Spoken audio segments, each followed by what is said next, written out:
welcome to another Cafecito Conversation. And well, we are both so excited that Dr. Hall is joining us in our Cafecito Conversation coffee house.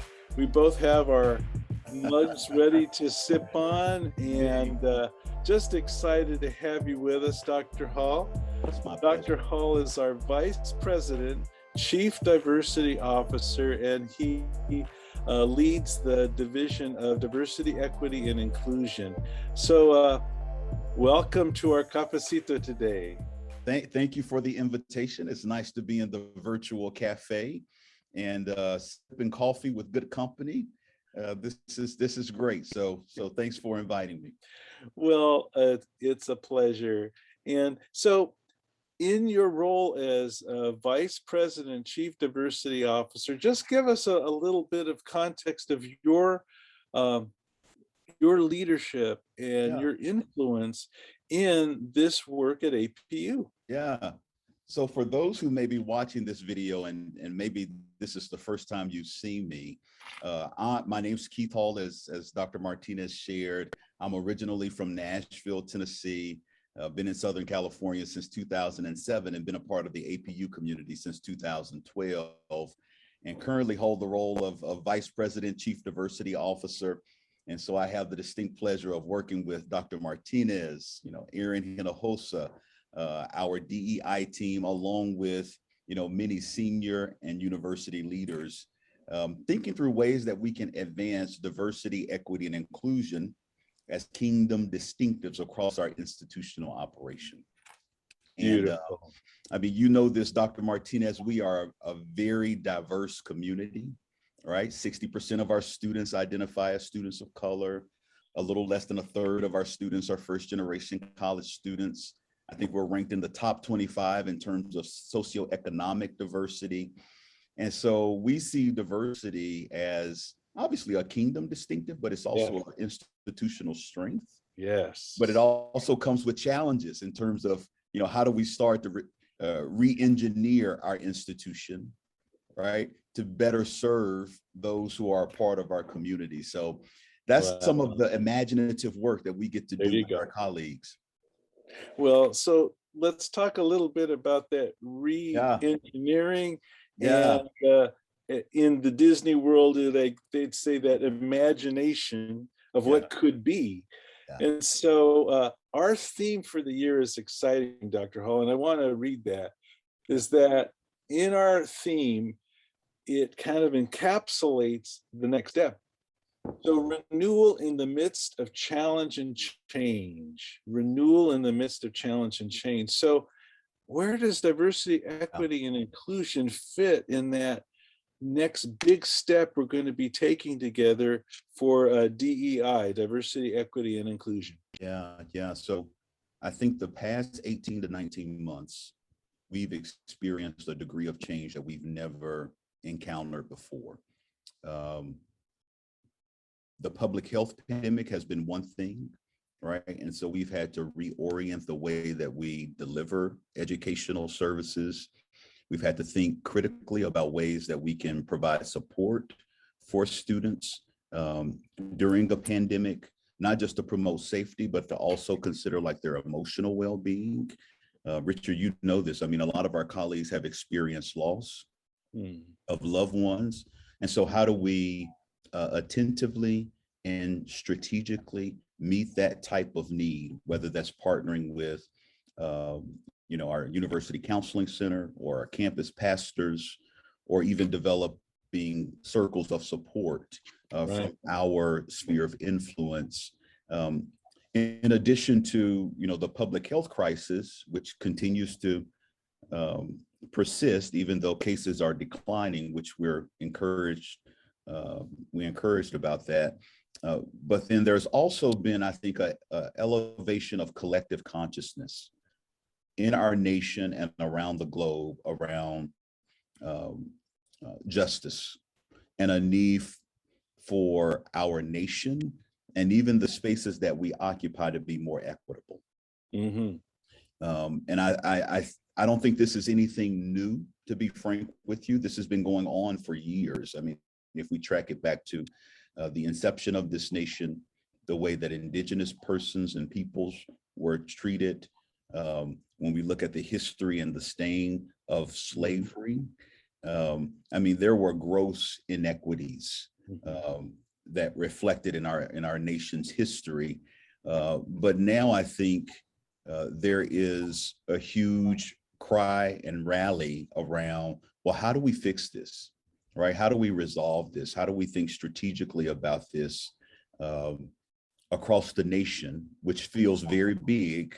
But I would say even at APU, we're thinking, well, what does biblical justice, what does diversity, equity, and inclusion at Kingdom Distinctives look like at a Christian higher ed institution? And so we're starting to co-author that vision together.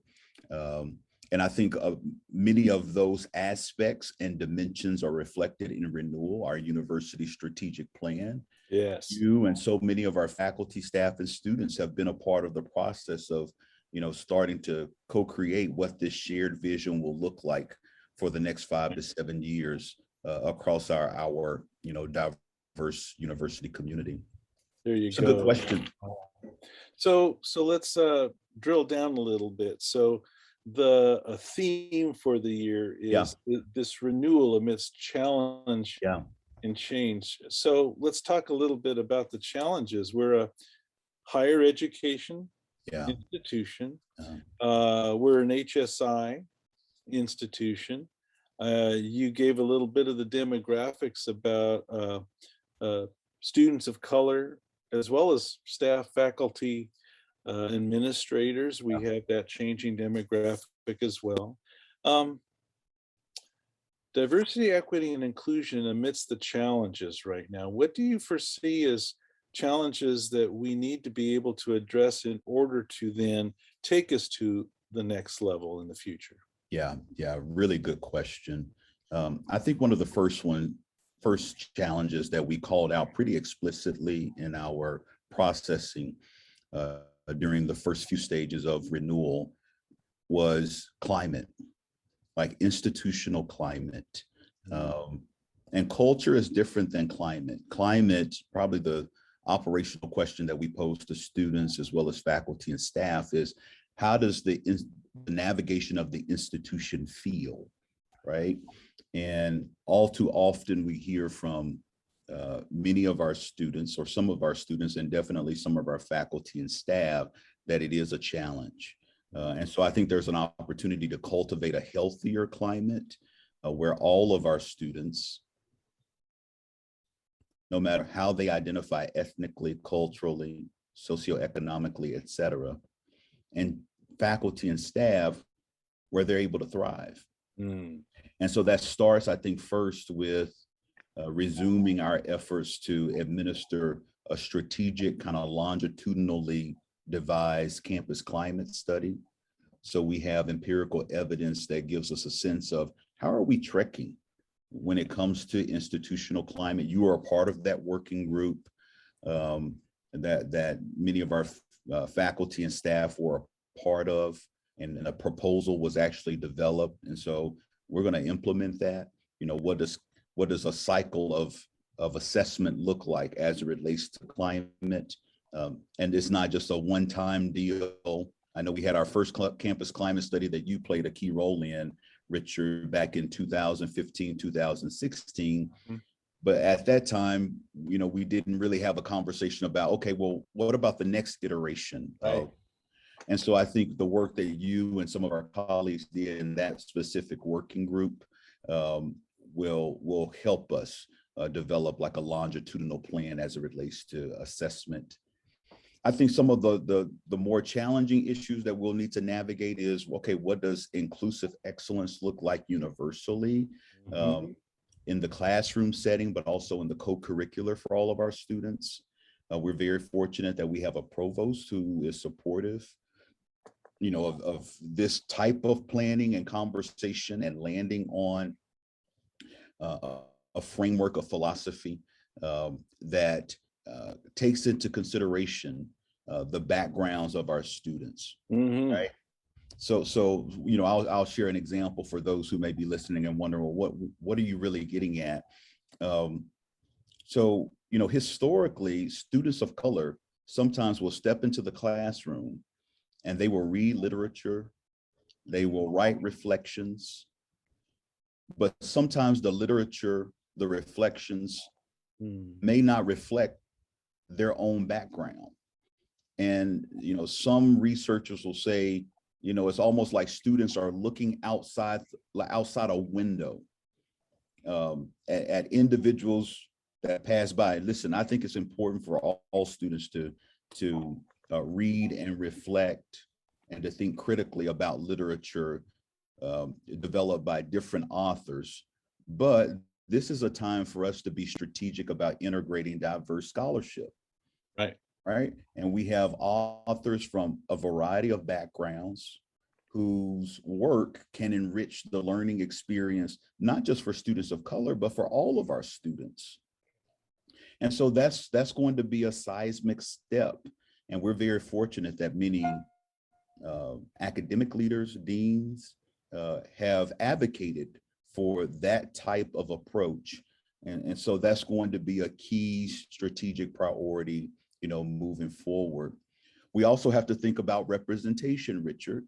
So if 60% of our students identify as students of color, when you look at higher ed literature, it's important for the employee ranks to reflect that. And so how do we hone in and apply practices that allow for us to recruit individuals who are mission aligned, but who come from different ethnic and cultural backgrounds, and that brings perspectives that definitely enrich our community and touch points for all of our students as well. So this is the last thing. I could go on and on because a lot of this there's a lot of work that's going on. You've been a part of it, but this is how I feel about it. We live in a very diverse and global world. So one question that we have to ask ourselves in higher education today, specifically in Christian higher education, how are we preparing our students to engage this diverse global world well? Right. And so if they have not been learning and navigating institution that's Christ-centered but interculturally enriched, are we setting our students up well? And so I think those are definitely some, substantive questions that we have to ask ourselves. And I think that's the next leg of the journey for all of us to be thinking. Right. So you've set the context of our challenge, and you've also set the context for why we do what we do. And so let's consider where we reside within a Christian university now. You mentioned mission, and also the context of a socio-political dynamic that surrounds any organization at this time, and the challenges of our times. And so there's power in our Christianity, there's power in the Holy Spirit, and there's power having the distinctive of being a Christian university. So how is diversity, equity, and inclusion? How is diversity, equity, and inclusion part of that kingdom assignment that we have here at APU? Man, Richard, I'm glad you posed that question because it really gets at the posture that many approach DEI, right? For some, when they hear it, they immediately think this is a secular movement, right? That this is not biblically oriented, which is very false. Not to say that there aren't secular moves, right? But I would make the argument that diversity, equity, and inclusion, they are kingdom distinctives. We see biblical evidence in scripture to support the notion of diversity, equity, and inclusion, ranging from the Old Testament, starting, in the book of Genesis, where we look at God as our creator, right? Creating a world that was diverse, right? Not monocultural, but very diverse. I mean, different animals, different shrubbery. There's a difference between land and water. I mean, something that's, some people rarely talk about is even the diversity and unity paradox just in the Godhead, right? According to, our theological background, we believe that, the Trinity, God the Father, God the Son, God the Holy Spirit, they are one, but they are expressed as three persons. I mean, I can't think of a better image of diversity and unity kind of being intertwined than the image of the Godhead, right?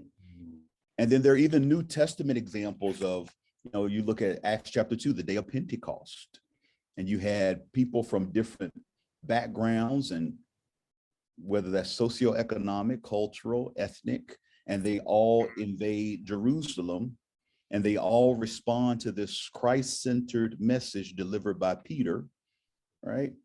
And they're convicted. They live in community.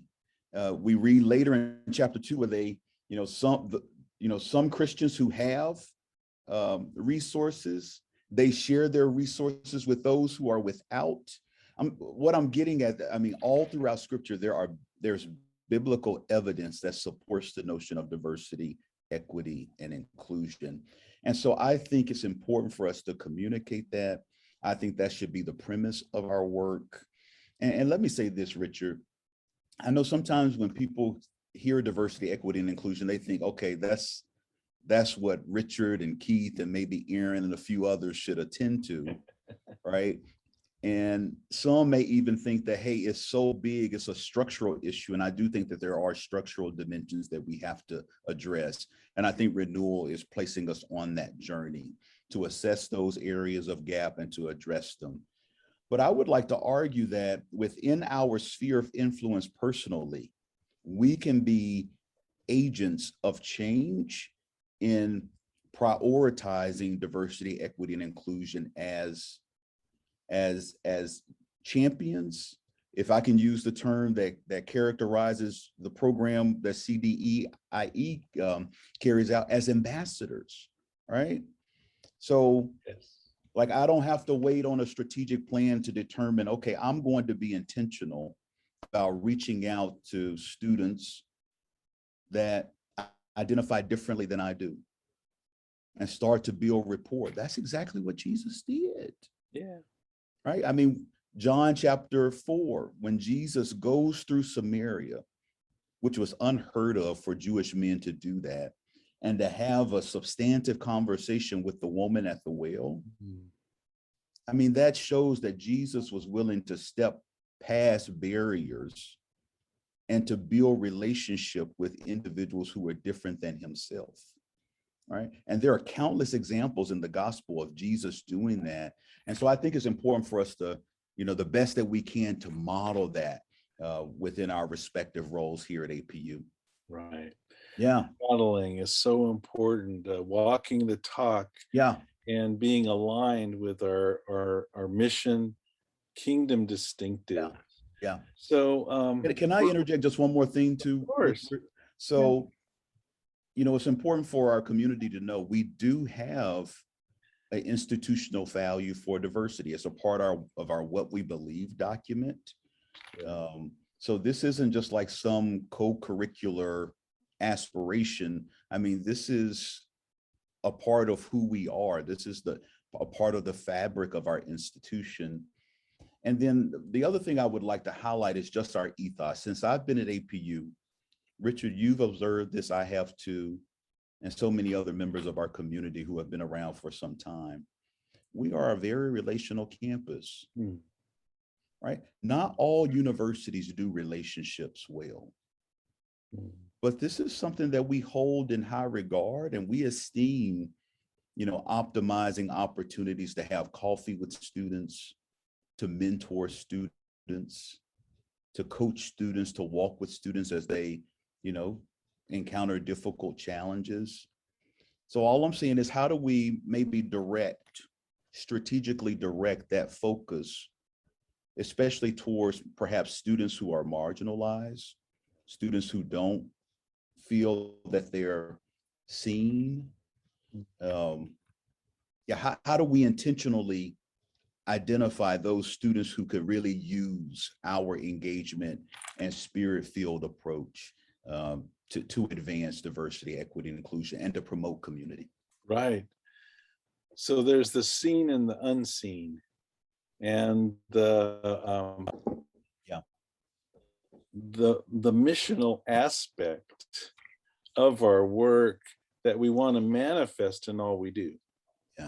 That it's not just something that's in a booklet. This is what we believe. But it's something that we're actually doing. Absolutely. So as we think about the renewal process, and in the midst of challenge and change, what would be your particular vision, if you will, for the next few years? Because the renewal process is a continuum. We have a lot of working groups in process as we speak. But say, if we kind of build it out for the next 3 to 5 years, if we were to be having this Cafecito conversation, and we'd be saying, okay, this is what's happened, this is what's a reality, what would that look like? So I would love for you and the community to imagine this moving forward. What would it be like to be a part of a university where there are no student success disparities reflected through our student body? Meaning that every student that comes to APU, that they are experiencing holistic success academically, socially, spiritually, at the highest level. And when we look at student success data, everybody's at the same level. All right. Right now, we know that that's not a reality for us. So I think that's one part of the vision, that we see a heightened degree of student success for all of our students, no matter how they identify. So we know, based on data, that there are certain populations, when you disaggregate the data, beyond just looking at the cumulative, retention data, but when you disaggregate based on race and ethnicity, there are some significant opportunity retention gaps that we have to address. We have to acknowledge it and we have to address it, right? One in it, for example, is like our men of color, specifically our Black and brown men. When you look at their first year retention rate, is significantly lower than our cumulative retention rate. All right. One way we can approach it, which I think is an inaccurate way to approach it, is to say, well, these guys aren't prepared, or they don't have the agency to do well at our institution, right? Or this university is not a good fit for them. And what I would like to posit to our community is to approach it from a different lens and say, listen, these students, they have the agency, they have the capacity, right? How can we perhaps reorient our structure to be more astute in meeting their unique needs, right? I think that's a harder question to engage. It's really internal focus of control. Right. It's not projecting to the student and saying, look, the student needs to adjust. It's really asking a difficult question. How can I perhaps adjust my approach, or maybe some of our structures, to better support the holistic development of this population? And I think as an institution, we're on that journey. I mean, I know at the cabinet level, we've had these conversations. And there will be strategy aligned with Renewal to advance some of the work. Many of our university leaders and offices like SCRDs, the Student Center for Reconciliation and Diversity, our Student Affairs Division, even the Academy under the leadership of Provost Fernando, have been thinking intently about, okay, what are some unique strategic ways that we can rally around select populations to ensure that they are successful, right? Whether that's first generation college students or international students or students with disabilities, both apparent and non-apparent, or commuter students. How can we co-create a structure that support their unique backgrounds and enable them to thrive? Because that's our hope. That's our hope. And so that's the tough work that we have to engage. We are engaging. So that's one part of the vision, Richard. If we were to take a look at student success data 5 to 7 years from now, there isn't a noticeable disparity or difference. Like, everybody's achieving student success at a high level, right? I think another part of the vision would be, if we look at the demographics within our employee base, we see significant increase in terms of representation of professionals of color at all levels of the institution, whether that's a person that's in an entry-level position or a full-time faculty member teaching in the academy, or a student affairs professional that's working in the co-curricular segment, all the way up even to the board, right? And this is top of the mind with our board. And we've seen some diversity reflected even within our board of trustees, which is great. And so, 5 to 7 years, that's our hope, that we see greater ethnic, racial diversity in the employee ranks that mirror the demographics within our student body. Well, thank you, Dr. Hall. Powerful thoughts. And I thank you for your leadership. I thank you for the leadership that you have in this endeavor. Also, thank you for being that conduit of change, because I know that you sit on different cabinet level positions as well as committees, and you're the voice, you're the advocate for this change, for this renewal. And you mentioned a key word, that co-creation of our future. It isn't done in isolation. It must be done as a collective and in our community body of APU believers. Yeah, absolutely. And it has, Richard, you shared that so eloquently. It has been a collaborative effort, right? And so, yes, it's our DEI team that includes you and, Aaron Hinojosa, Aubrey Berry, Everett Brooks, Mika Plattner, Stephanie Haskins. Obviously, we work together as a team, but it's also been so many administrators, right, at the PC level, many of our deans, many of our faculty. Some of our faculty actually have expertise in some of this, and it's reflected in their scholarship. Yes. So many of our colleagues in the curricular and co-curricular, and then one group I want to make sure that we don't miss, Richard, but many of our students have worked collaboratively with us and have courageously shared their lived experiences and some of their suggested recommendations on ways that we can, perfect our structures to better serve our diverse student body. And so I like how you put that. It has been a consensus-based approach And I think for all of us who value diversity, equity, and inclusion as kingdom distinctives, there's a sense of urgency to kind of, put these things into action, even though we know it's layered, it's very complex.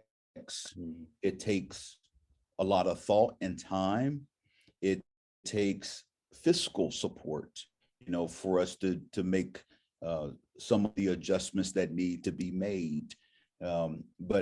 But I feel like we're heading in that direction together, rallying around Renewal and a lot of the strategic priorities therein. I really appreciate the way you referenced that collaborative co-creation process, because that's what is required. Well, it is, and it is part of where we are right now in our renewal process. And so as we conclude our coffee time, our little cafecito, is there anything else you'd like to add to our conversation about diversity, equity, and inclusion, and that being a vital ingredient to transformation here at APU? Yeah. Thank you for giving me an opportunity to share this, Richard. First of all, I've enjoyed this conversation. It's gone by way too quickly, like most good conversations. That's right.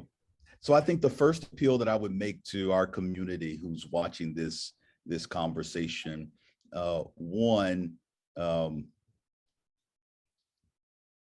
would hope you will see APU with renewed hope, right? And embrace the opportunity that lies before us.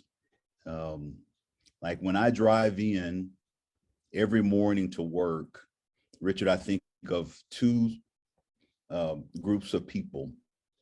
First of all, I think of my immediate family, those individuals who are part of my heritage, all right? Like my grandfather, who didn't even have the opportunity to go to college. And he would be completely astonished that his grandson is working at a higher ed institution, right? And so I don't ever forget that I'm standing on the shoulders of my ancestors, and not just my blood related family, but then there's also been a heritage of diversity champions here at APU, right? And we stand on their shoulders and trying to obviously amplify the mission of this institution, right? But also advancing the work and blazing a path that makes this institution sustainable, that continues to make the institution relevant in a very diverse world, but then also make it, a better context for those who will come after us. Yes. And so I hope that we can hold in the balance the significance of the past, going all the way back, Richard, forgive me if I'm digressing a little bit, but going all the way back to Mary Hill, right? I don't think we talk about that enough. That's right. I mean, to have in 1899 for a formal school to be led by a woman. Yes. That was unheard of. And that's part of our institution's heritage. Like the inception of our institution starts with Mary Hill. Right. And there are so many others that are unnamed, right? And we're standing on their shoulders to kind of advance the work that's been done.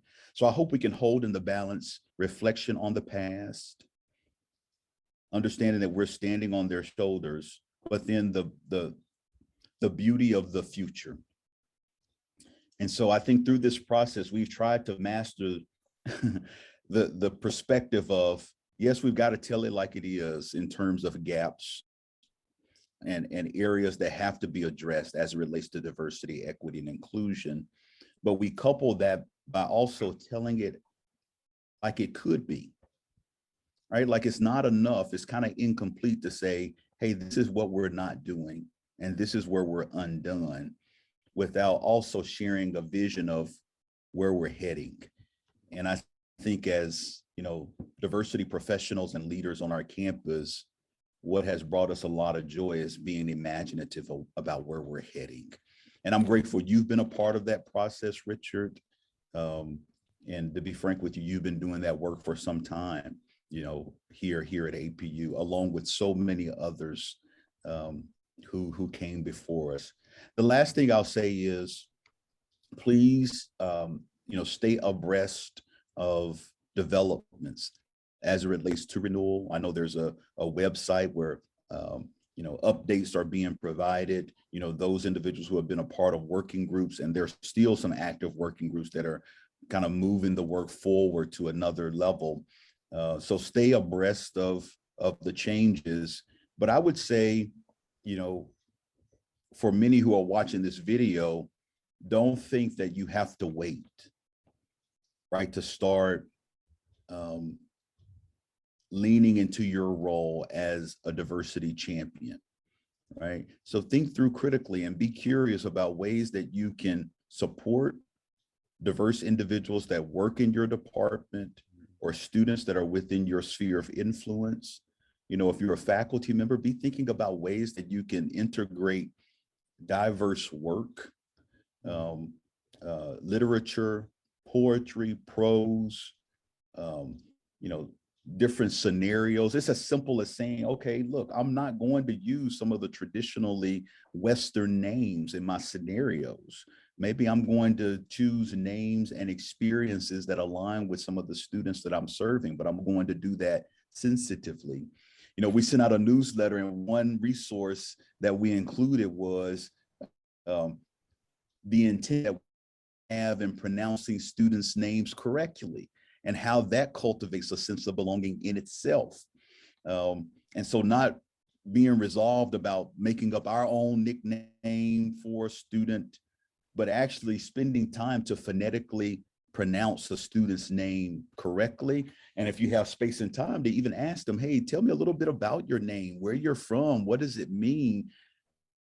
Those are great ways to build rapport and start to cultivate that climate that's healthy for all of our students to thrive. And so, listen, I know that wasn't concise, but that's what came to mind. So I'm grateful that you allowed me to share just some culminating thoughts, Dr. Martinez. And they're important thoughts indeed, Dr. Hall. And thank you for your time today. And thank you for putting it in the context of our journey together. Yeah. And also the journey together that we can hold on to hope, and we can hold on to our faith. Yeah. And also, faith, hope, and love. Come on. Those relationships that we build intentionally for those in our community now, but also looking ahead into the future. Yeah. And so God bless you. Thank you for having our Cafecito conversation. And we look forward to more of these times together. Thank you. Thank you. Blessings to you. God bless you.